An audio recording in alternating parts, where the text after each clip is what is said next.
All right.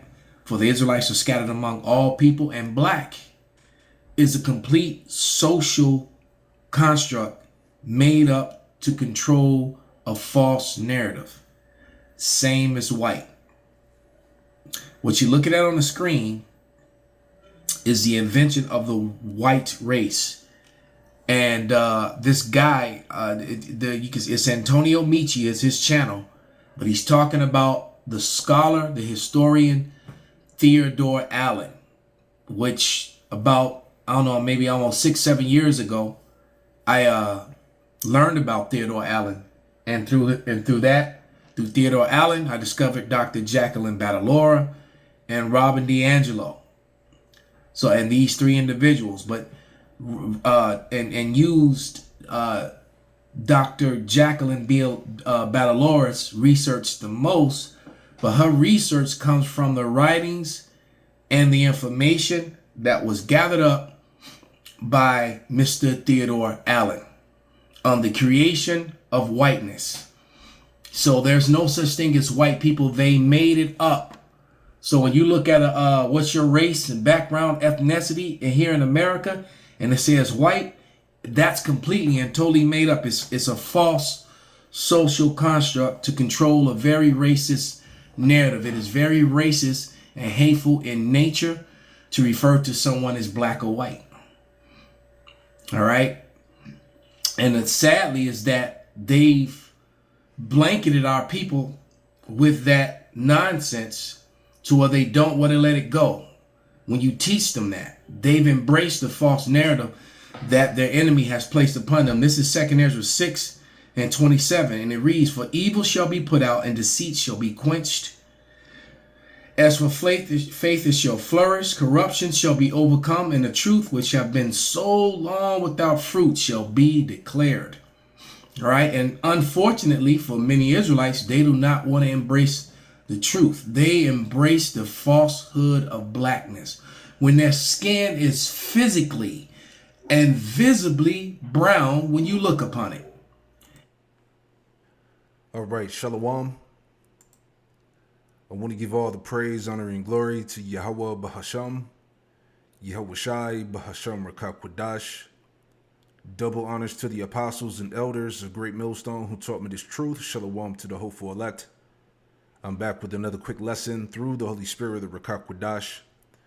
And I just wanted to briefly land back off the intro here from Elder Malcolm's video, going into black and white racial labels are man-made for social control and racial superiority. All right, and that inspired me because I saw this video the other day, and it's a quick video. It's about 1.5 minutes long, but this former so-called white supremacist explains why blacks are inferior. All right, so pretty much in this quick lesson, I just wanted to go through, so-called white supremacy myths destroyed. Okay, this Edomite, false narrative debunked, the creation of whiteness and how, the so-called white man is the chosen people. You're gonna hear all this madness come from this woman, man. It's pretty laughable. But as the elder had pointed out, those myths and false narratives are being destroyed. All right. 2 Corinthians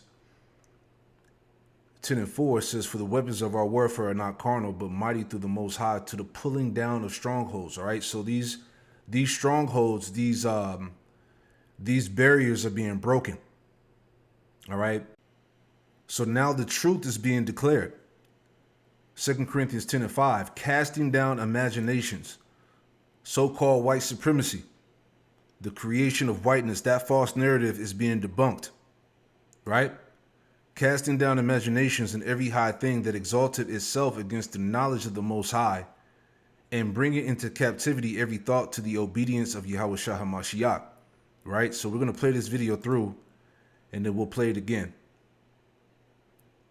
White supremacy is the belief that white people are chosen. It's based on Adam and Eve and Cain and Abel, and the belief that Cain murdered his brother Abel, so he was cursed with brown skin. That was then carried throughout the flood with Ham. Ham was supposed to have been the father of Egypt and Africa after the ark landed wherever it landed. That was what I was taught in church. A lot of my Christian friends, a lot of early colonists believed that concept, that the curse of Cain was why people from Africa were brown skinned. White supremacy to me was just, I am that pure lineage straight from Adam and Eve. I literally believed that my pure bloodline went back to Adam and Eve. Adam was handmade by God. God formed him out of the dust.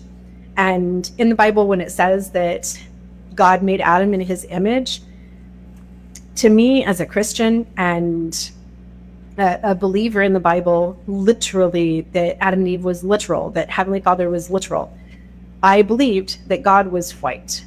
I believed that Jesus was white. And so when they made man in his image, then they made a white man. In the Mormon temple, I would watch videos that showed Adam and Eve in the garden, and Eve had long blonde hair just like me. She looked like Erica Kirk in a little like suede dress that looked like something a Navajo would have worn. Madness. All right. And see, the irony of it all is that you so-called white people are the ones that are really cursed. Right. And I want to make that point. So let's play it again and we'll stop and go. All right. But all of this madness is being uprooted.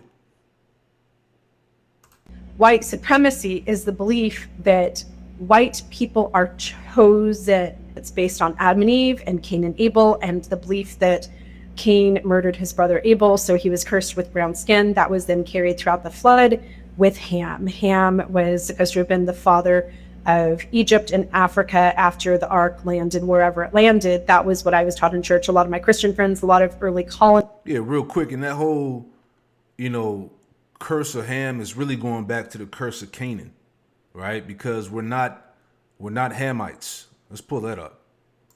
This is out of the Bible, the Zondervan Compact Bible Dictionary. Ham, the youngest son of Noah, the progenitor of the dark races, not the Negroes. So why would these scholars say that? Because these so-called biblical scholars know who the true Israelites are. All right? We're not Hamites. We're not African. Ham, the youngest son of Noah, the progenitor of the dark races, not the Negroes, but the Egyptians, Ethiopians, Libyans, and the Canaanites, right? Let's get that real quick, and we'll go back. All right? It wasn't the curse of Ham. Just wanted to go through that real quick before we get back to the curse of Cain, all right? But this is Genesis 9 and 20, all right? So this is Genesis chapter 9. I'll start at 19. These are the three sons of Noah, and of them was the whole earth overspread. And Noah began to be an husbandman and he planted a vineyard. And he drank of the wine and was drunken, and he was uncovered within his tent. And Ham, the father of Canaan, saw the nakedness of his father. Okay, so Canaan saw the nakedness of his father, and told his two brethren without. Verse 23, and Shem and Japheth took a garment and laid it upon both their shoulders and went backward and covered the nakedness of their father. And their faces were backward, and they saw not their father's nakedness. Verse 24, and Noah awoke from his wine and knew what his younger son had done unto him.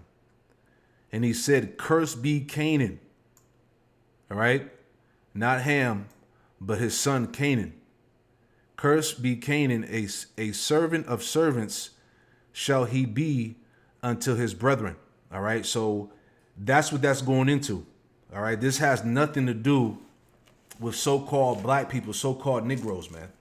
All right, because when you read on, Canaan later became a servant and captives to the Israelites, all right, who are the descendants of Shem. All right, in the promised land, you could read that in Joshua 9 and 23 and Judges 1 and 28 through 30. All right, when the Israelites took over the land of Canaan, the promised land. But anyway, let's get back to the point. Okay, because what are we doing? We're debunking all of these false narratives that are put out here, over our people and these damn Edomites. All right, so let's go back to the point that we're making here, right?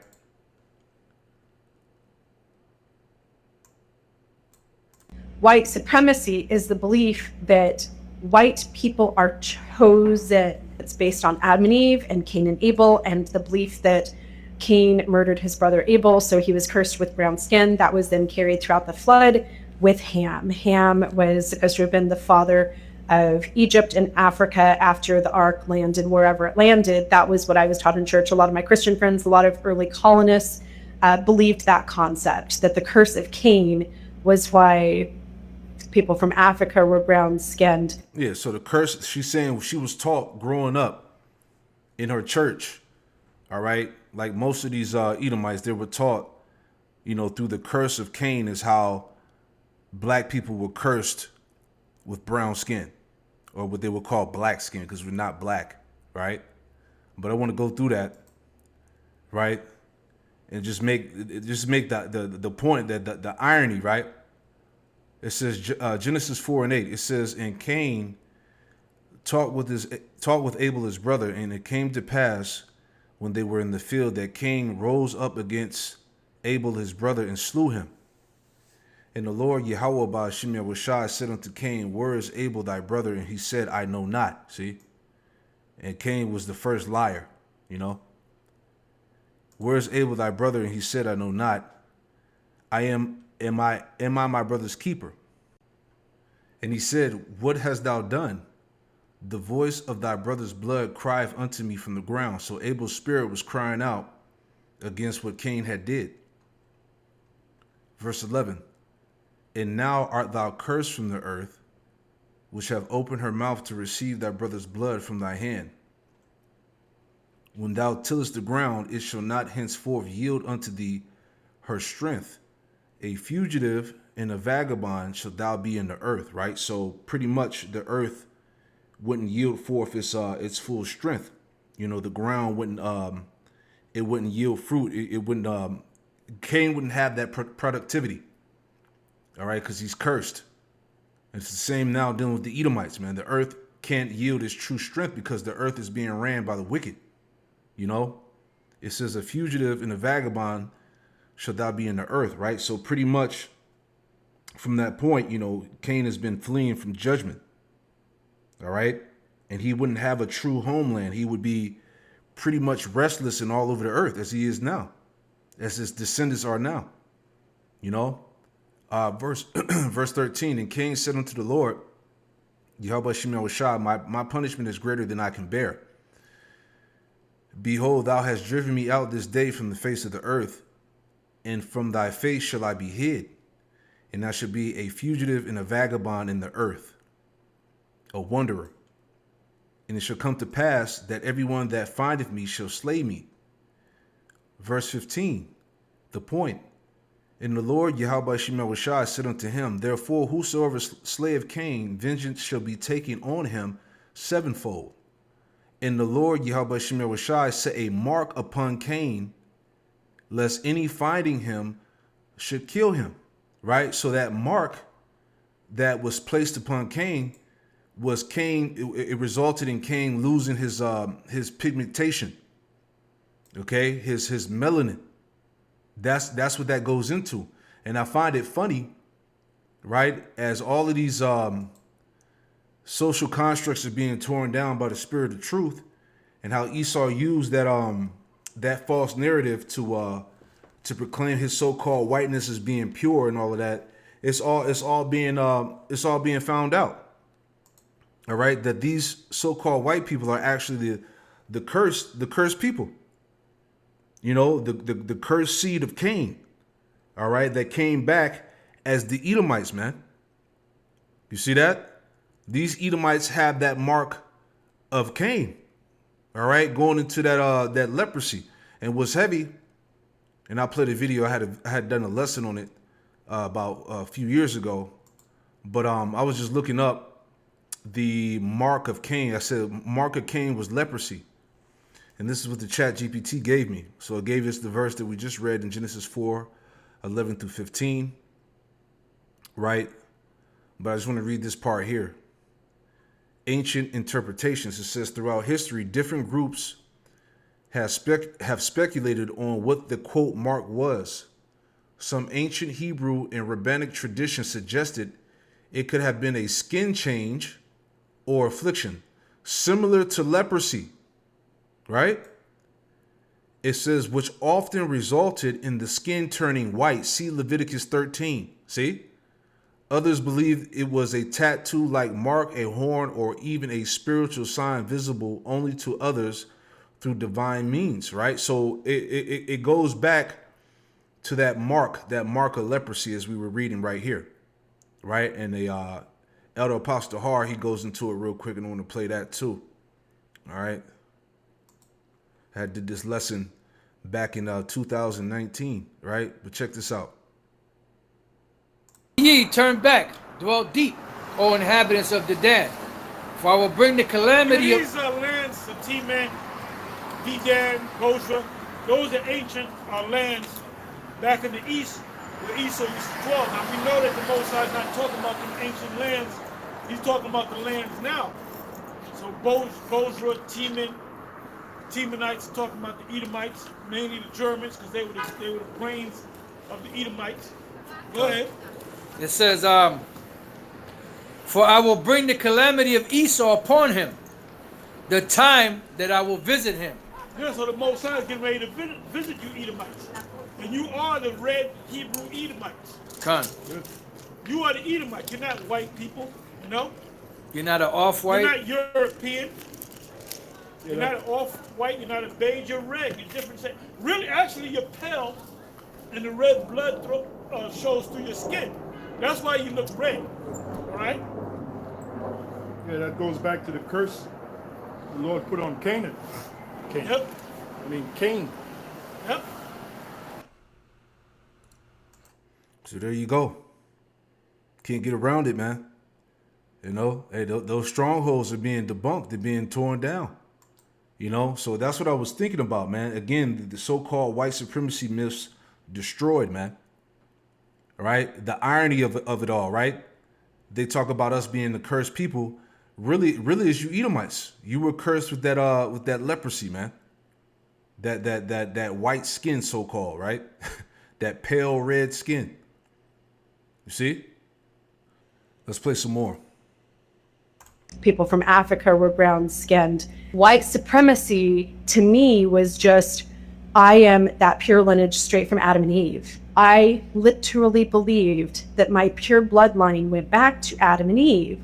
Adam was handmade by God. God formed him out of the dust. And in the Bible, when it says that God made Adam in his image, to me as a Christian and a believer in the Bible, literally that Adam and Eve was literal, that Heavenly Father was literal. I believed that God was white. I believed that Jesus was white. And so when they made man in his image, then they made a white man. In the Mormon temple, I would watch videos that showed Adam and Eve in the garden, and Eve had long blonde hair, just like me. She looked like Erica Kirk in a little like suede dress that looked like something a Navajo would have worn. Man.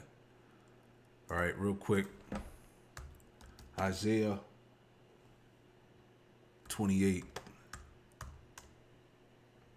17. Isaiah 28:17. Judgment also will I lay to the line, and righteousness to the plummet. And the hail shall sweep away the refuge of lies. All right, this truth is sweeping away all the refuge of lies, all the false narratives. Okay, the like the elder said, the social control, the social construct, the social constructs, they're all being broken. You know, it says, and the hail shall sweep away the refuge of lies, and the water shall overflow the hiding place. All right, they talk about Adam being white. As she was saying, she believed that Adam and Eve was white, and right? Well, check this out. Now Frank Bender can show us what he might have looked like. His goal is not just to sculpt Adam, but to reveal his personality. I tried to get into his head just like I would a fugitive.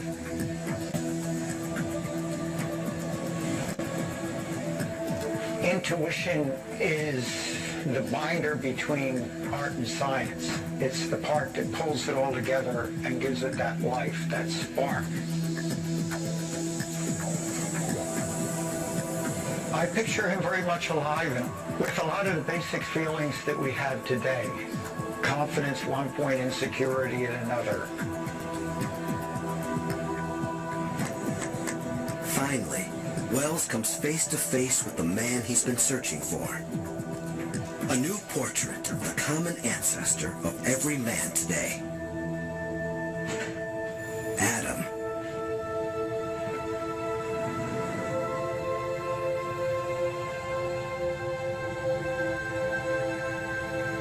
Without the skull, we can't know for sure what Adam looked like.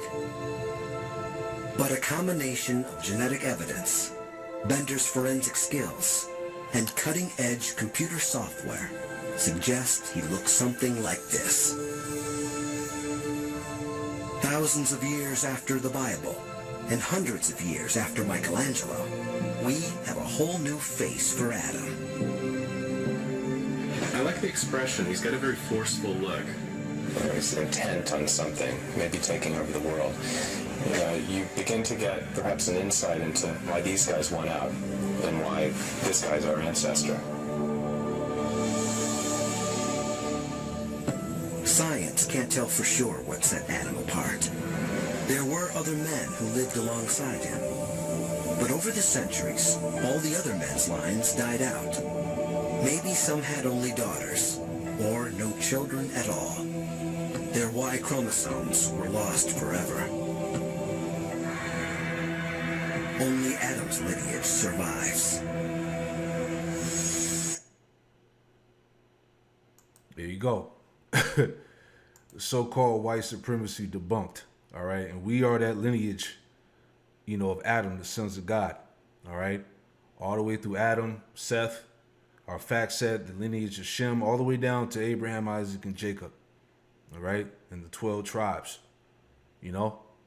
That's our line. That's what we go back to. Right. So like I said, it's just all of this madness is just being, cut up with truth, man. Again, right?